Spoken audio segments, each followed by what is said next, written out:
Not long ago, Mrs. Hurst's only son died. He died as a hero, but it didn't make it any easier for a mother's heart. And now, walking along the path to her son's grave, Mrs. Hurst reproached herself for one thing. Why did she agree to have Gregor buried here in the city?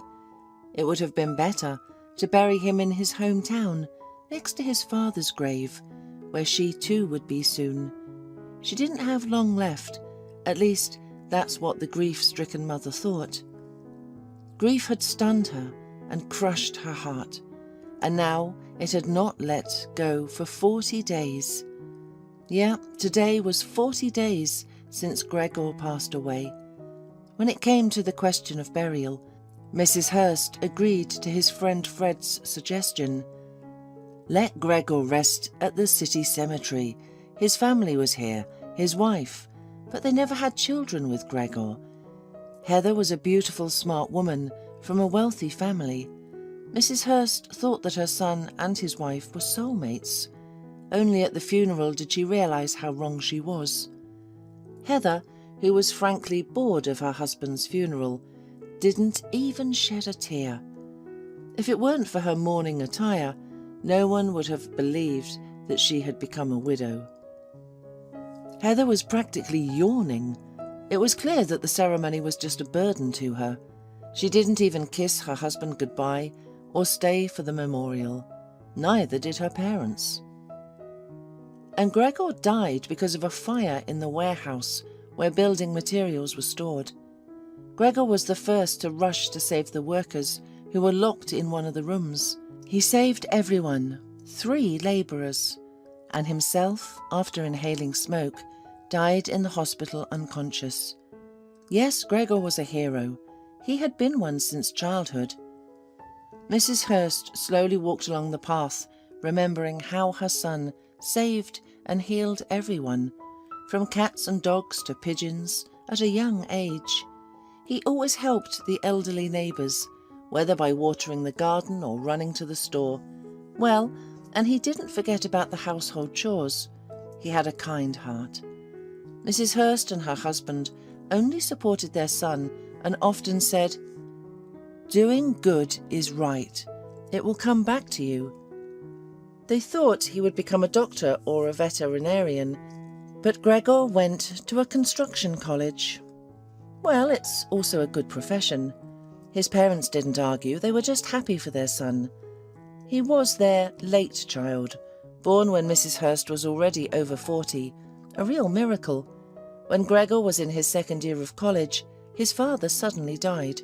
His heart just stopped. Mrs. Hurst thought she would die of grief herself, but the thought of her son kept her going. In his 3rd year, Gregor started to work to make it easier for his mother.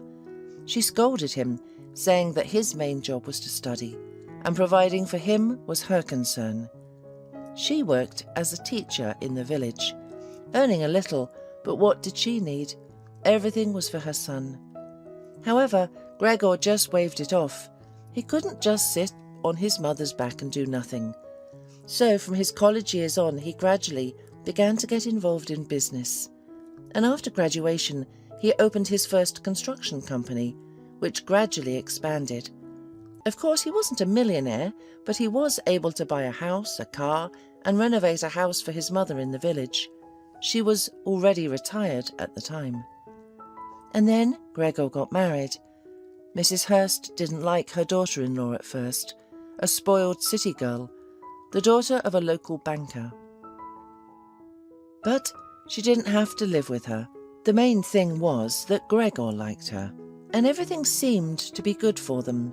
Of course, Heather didn't communicate much with her mother-in-law and never came to the village. The in-laws also appreciated the choice of their daughter, but they felt Gregor had a business talent and would go far. Moreover, he loved their daughter, spoiled her, and fulfilled all of her whims. Heather used to change expensive jewellery regularly, disappear into expensive boutiques and travel to resorts. Gregor fulfilled all his wife's wishes, and they looked like a perfectly happy couple. Therefore, when there was a disaster with Gregor, Mrs. Hurst couldn't even imagine that his wife and her parents would forget him so quickly. Mrs. Hurst approached her son's grave. Her throat choked with a lump, and tears poured from her eyes. It seemed that she had cried all her tears during these 40 days, but as soon as she found herself at her son's grave, the pain pierced her again with renewed force. Crying, Mrs. Hurst found the strength to remove the withered flowers from the grave, wipe the photograph on the cross, and put fresh roses in a vase. Then her legs gave way and she collapsed on her son's grave and sobbed. It seemed that no force would lift her any more, and no one would help her. But there is probably a limit to everything in the body, even the number of tears. Mrs. Hurst quieted down, sighed and struggled to get up. She stood and silently looked at her son's photograph. Then her gaze turned to the sky. Yes, somewhere there was her son. Suddenly she heard laughter behind her. It was very sharp and did not fit into the cemetery atmosphere. Mrs. Hurst shuddered and turned her head, and then she immediately met Heather's eyes. The former daughter-in-law was standing next to her. "Hello, Heather," said Mrs. Hurst, trying not to pay attention to the woman's cold gaze. "You came. You didn't forget. Today is the 40th day since Gregor's death." "So what?" Heather smirked. "I'm here for other things, just passing by."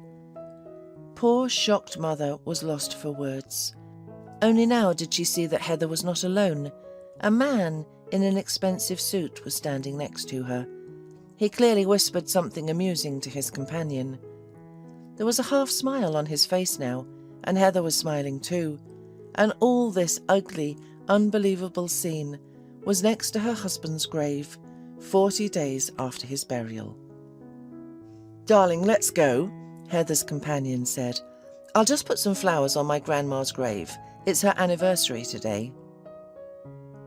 "Yes, dear," Heather replied, and they walked past Gregor's grave. Mrs. Hurst stood there feeling disgusted. Heather was already with another man, and the grandmother of her lover was more important than her own husband.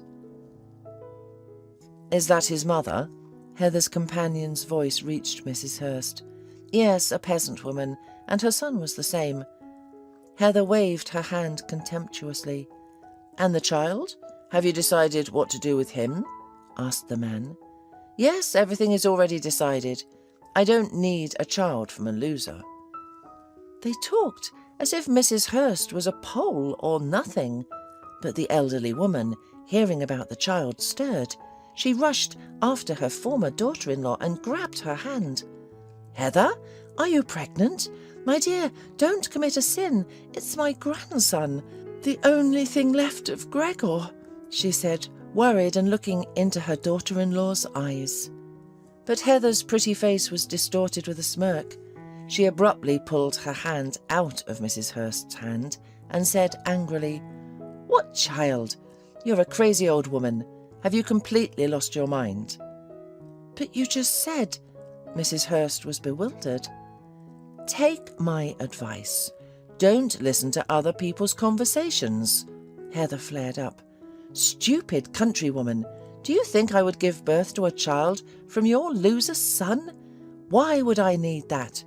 Not only did he die, but his company went bankrupt too." "How did it go bankrupt? Everything was going well for him." "Yes, it was going well," Heather sneered, "but only for a while. Recently he got in debt up to his ears. That's it, go away." And Heather, taking her companion's hand, clacked her heels on the path. Mrs. Hurst returned to her son's grave and collapsed on her knees. "Is it really true, my son? I don't understand," she whispered. The poor mother looked up at the sky, so pure and blue. It seemed that under such a sky there could be no evil, pain, loss or deceit. But in reality it was all there. Mrs. Hurst was sitting for a long time, with no thoughts in her head, just a dull pain. She did not see how Heather and her companion walked back, not even paying attention to her former mother-in-law. Nor did the grieving woman hear the singing of birds or the distant noise of the city. The poor woman was consumed by her grief. Yes, her son had been living, trying and doing something, but eventually no one would remember him except his mother. And unfortunately, Gregor left no trace on this earth. Mrs. Hurst did not know how long she had been sitting there when, suddenly, her phone vibrated in her pocket. It was Fred, Gregor's friend. Someone still remembered her son. The woman answered the call. "Hello, Mrs. Hurst, are you at the cemetery?" asked Fred. "Yes, I am," she replied. "Can you wait for me there? I just got off work. We can go to a cafe then and remember Gregor." "Yes, okay," the woman agreed, and an hour later they were sitting in a small cafe. The piece of food wouldn't go down. Mrs. Hurst's throat and anger toward Heather made her chest feel tight. How could she say that about her son? And what child was she talking about? Mrs. Hurst decided to tell Fred about her meeting with Heather. Fred listened attentively, then sighed and told her everything. Yes, Gregor had problems at work in the last few months. Suppliers had given them inferior materials. Then there was a serious defect during construction, and investigations had begun. Gregor was at the end of his mental and emotional strength. His banker father-in-law could have helped but refused. All because Heather and Gregor were heading towards divorce. For 3 months she had been cheating on her husband with a young and promising son of her father's friend. "My poor son," whispered Mrs. Hurst. "Why didn't he tell me anything?" He was reluctant to. Fred sighed and fell silent, clearly not daring to say anything else. "And the child?" the woman remembered. "Heather talked about a child." And then Fred realized that he had already told one thing. So he had to say the other. Gregor had long wanted a child, but Heather was against it. She didn't want to ruin her figure. But then one day, before the family relationship broke down completely, they agreed with Gregor. If she didn't want to give birth herself, they would use the services of a surrogate mother. Gregor paid for all the expenses, and soon a young woman was found who agreed to carry their child. At first everything was good, but then the problems started at the firm. Finances went bad, and Heather started cheating him. Gregor didn't care, he just wanted to be a father no matter what. "What happened to this woman?" Mrs. Hurst asked, turning pale, expecting to hear the worst. "Don't worry so much," Fred hurried to reassure her. "As far as I know, she should still be pregnant. Unless what? Unless Heather demanded to get rid of it at any time, as she has full right under the contract. Honestly, I thought she'd already done it. I didn't interfere in the matter, and I didn't tell you anything at first because I thought it was only Gregor and Heather's business." "What a horror!" the woman sobbed. "Fred, help me find her. Maybe it's not too late. You know her, don't you?" "I've seen her a few times when Gregor drove her to the clinic. I only know she's from an orphanage. Her name is Jennifer, and she already has a daughter." Fred thought for a moment, then nodded in agreement, saying, "I'll find her, I promise." The next day, Fred was able to get an answer from the Family Planning Centre for a generous fee. It turned out that Heather had demanded that the surrogate mother have an abortion at 6 months of pregnancy. The centre refused her request, but promised to give the child up for adoption immediately after birth. However, the surrogate mother suddenly disappeared. She moved out of her rented apartment, her phone was silent, and she was not at her home address. Heather cancelled the contract.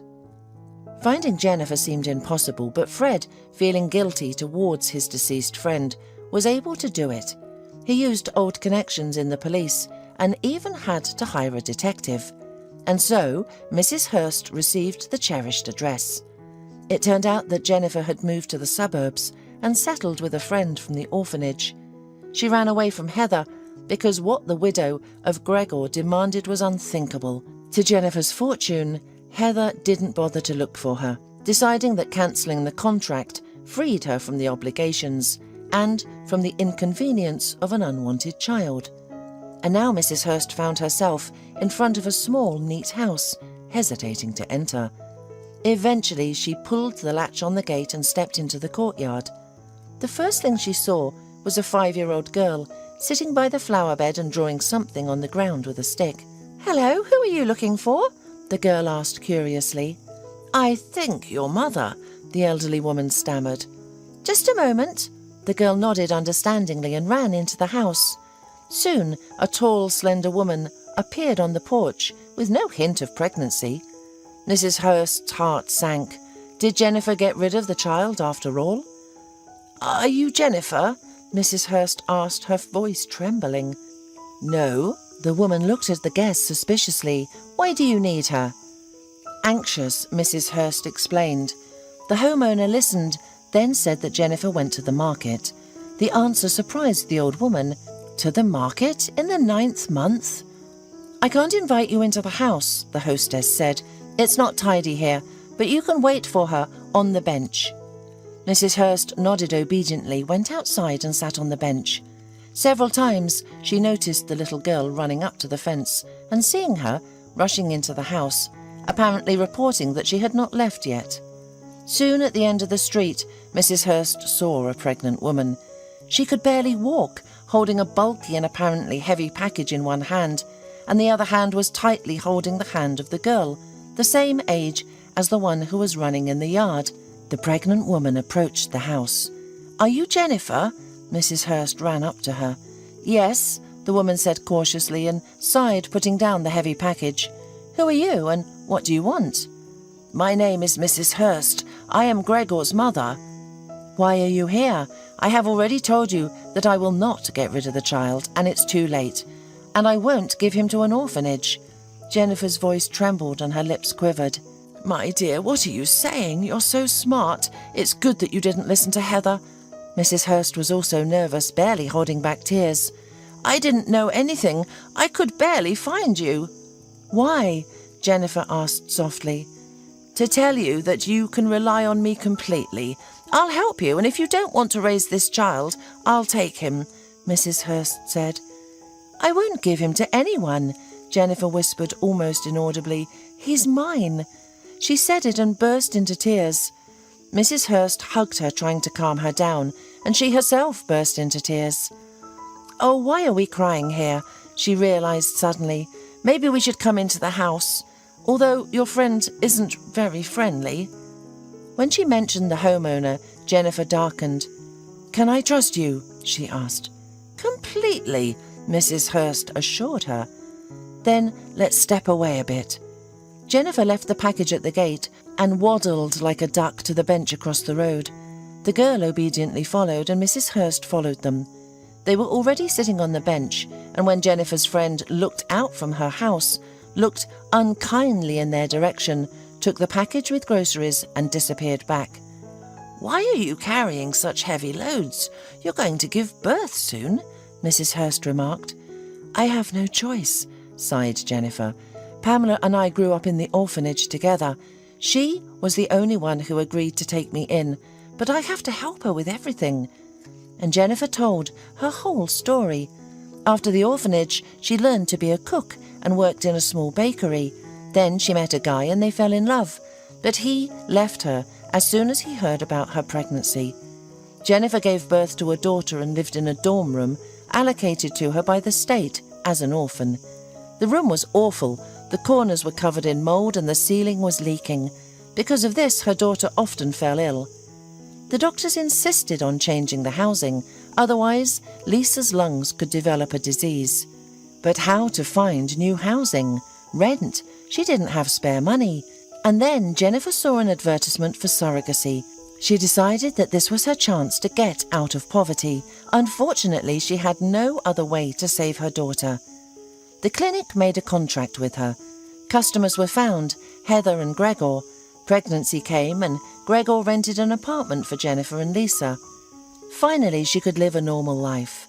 At first, Jennifer didn't think it would be so difficult, but over time she began to understand what a trap she had fallen into.